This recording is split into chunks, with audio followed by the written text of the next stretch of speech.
Gabriel Bonfim versus Nicolas Dalby, the next fight. Complete fucking opposite. I was super entertained watching this fight the entire way through. I thought that Bonfim did exactly what we all thought he was going to do. Started very hot, very fast. And once again, guys, we're back to this, talking about these themes and stuff.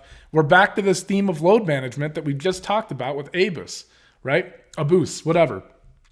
When you are fighting a veteran like Dalby, somebody who has, probably 30 plus fights. I think he's like 22 and 22. He's got to have close to 30 professional fights. He's 38 years old. He's finding success in the UFC. He's on a little bit of a tear right now. And granted, he struggled against Bonfim in that first round. People are also, we got to slow down.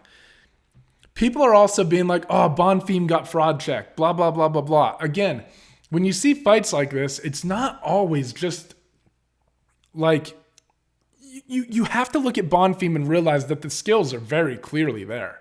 I mean, he has striking prowess. When he got the fight to the ground, the way that man passes guard, he does not give you a whole lot of options to get your legs back in play. And you very rarely just get to hang out on the bottom and relax. I mean, he is constantly hitting knee slices and just getting around to side control, circling towards your head. I mean, he does a great job of advancing position when he's on the ground. And when you're on the receiving end of that and you have to constantly transition from here to here on the bottom, that is exhausting. And Bonfim does rely on technique. I think Gabriel Bonfim is incredibly skillful. But once again, so much in the UFC boils down to energy and load management. And Nicolas Dalby has a fucking endless gas tank.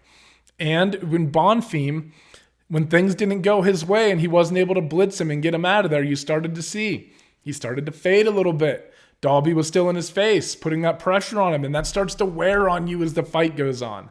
So, great performance from Nicolas Dalby. I mean, hats off to him. But all of these people who all of a sudden want to be like, oh, Bonfim got fraud checked. Like, man, are you sure? Or does he just have a few things to tweak and figure out? Because when I watch him, his skills are world class.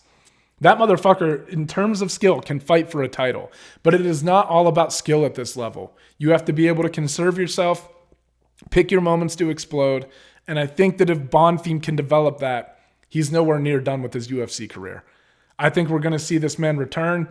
And again, you got to be careful in your next fight that you don't get away from what got you to the dance. So many times when things like this happen to fighters, we see in their next fight that they're afraid to throw volume. They're afraid to throw things out there. You have to strike that balance, still be willing to get after it, but maybe dial it back just a little bit, right? So that you still have that energy heading into late round 2 and round 3.